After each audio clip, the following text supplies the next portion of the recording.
नमस्कार बंधुरा आज के चले एसेছি नतून एक रेसिपि निये। आज के बृष्टिर सन्ध्या प्रचंड बृष्टि होच्छे आमादेर एखाने, ताई बृष्टिर सन्ध्याते आमि बानाबो पनिर भुर्जी। ओई जोन्नो आमि पनिरटाके पुरो गेट करे नियेछि और एखाने एक बड़ो साइजेर पेঁয়াজকে एकेबारे चप करे केटे नियेछि, एक टमेटोकेও चप करे नियेछि और सामान्य एकटुखानि आदा, आदा चोखेও देखा जाच्छे ना, एकटुखानि आदा कुचिয়ে नियेछि, एक काँचा लंका कुचिয়ে नियेछि और 4 कोয়া रसुनকেও कुचिয়ে নিয়েছি আর ধনেপাতা একদম ঝুরঝুরি করে কুচিয়ে নিয়েছি। কড়াইতে 1 চামচ রিফাইন্ড অয়েল দিয়ে দিয়েছি। এবার তেলটাকে ভালো করে কড়াইয়ের মধ্যে ঘুরিয়ে নেব। এবার এর মধ্যে ফোড়নে দিয়ে দেব সামান্য একটুখানি জিরে। জিরেটা ফোড়নে দিয়ে দিয়েছি। জিরেটা ভাজা হয়ে গেছে, জিরে থেকে সুন্দর গন্ধ বেরোচ্ছে। এবার কুচিয়ে রাখা রসুন, আদা আর কাঁচা লঙ্কা तीनटे आगे दिए देव, दिए एकटूखानी नेड़े नेब।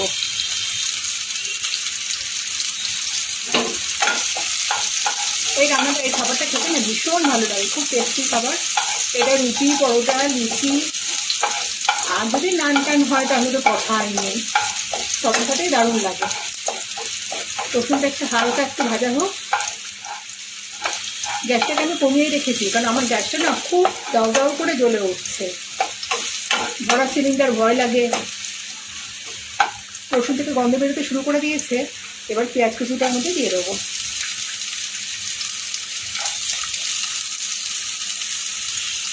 পেঁয়াজটা এবার মিনিট সময় ধরে একটু নাড়বো, একটু নরম হবে পেঁয়াজটা।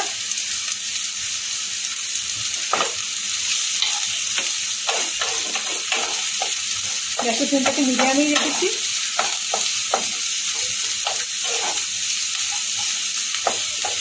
পেঁয়াজটা হালকা ভেজে নিয়েছি, পেঁয়াজটা নরম হয়ে গেছে।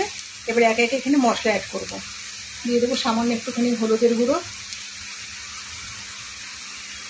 ছোটো 1 চামচ ধনের গুঁড়ো, আর যেহেতু আমি ওখানে একটা কাঁচা লঙ্কা ইউজ করেছি তাই সামান্য একটুখানি আমি লঙ্কার গুঁড়ো দেবো, লাল লঙ্কার গুঁড়ো। পরিমাণ মতো লবণ দিয়ে দেবো।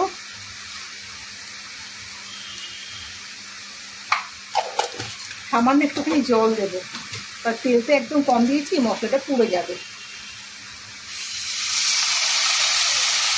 একটুখানি জল দিয়ে নিয়েছি, মশলাটাকে ভালো করে দিয়ে দেবো। মানে আমি বরাবরই একটু কম তেলে রান্না করি। মশলাটা ভাজা হয়ে গেছে। এবার কুচিয়ে নেওয়া টমেটোটা এর মধ্যে দিয়ে দিলাম। টমেটোটা একটুখানি নরম হওয়া পর্যন্ত রান্না করব। যেহেতু তেল কম দেওয়া তাই রান্নাটা করতে আমার একটু সময় লাগছে।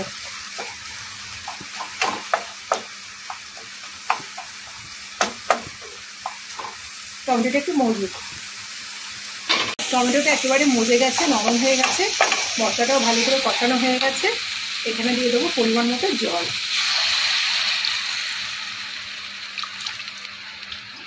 আর দেবো চিনিটা। আমি অবশ্য সব রান্নাতেই চিনি ব্যবহার করি, চিনি না দিলে আমার মনে হয় যেন কি যেন দিইনি, কেমন হয়েছে। আর রান্নাটা ব্যালেন্স করার জন্য চিনিটা দিতেই হয়। একটু ফুটে উঠুক, ফোটার অপেক্ষা করবো।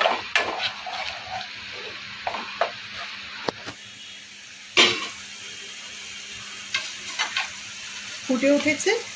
এবার গ্রেট করে রাখা পনিরগুলোর মধ্যে দিয়ে দেবো।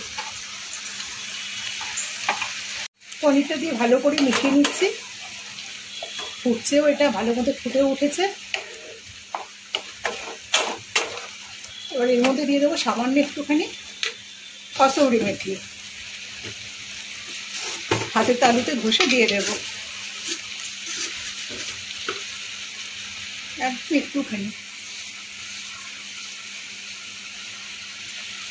ছিটিয়ে দিলাম।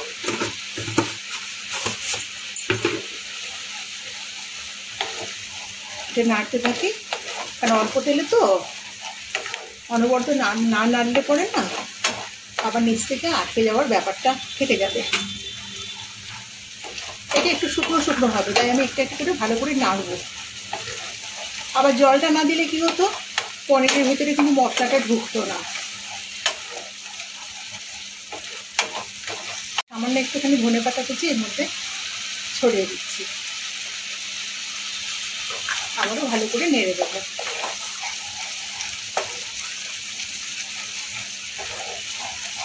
আমার রান্না কিন্তু কমপ্লিট। এবার আমি গ্যাসটাকে বন্ধ করে দেবো, কারণ এটা ঠান্ডা হলে করে আটুখানি টেনেই যাবে, অনেকটাই টেনে গেছে। রেসিপিটা কেমন লাগলো অবশ্যই কমেন্টে জানাবেন, আর রেসিপিটা ভালো লেগে থাকলে অবশ্যই একটা লাইক তো চাই। আর যে সমস্ত বন্ধুরা আমার চ্যানেলটাকে এখনও সাবস্ক্রাইব করেনি তারা কিন্তু অবশ্যই সাবস্ক্রাইব করবেন।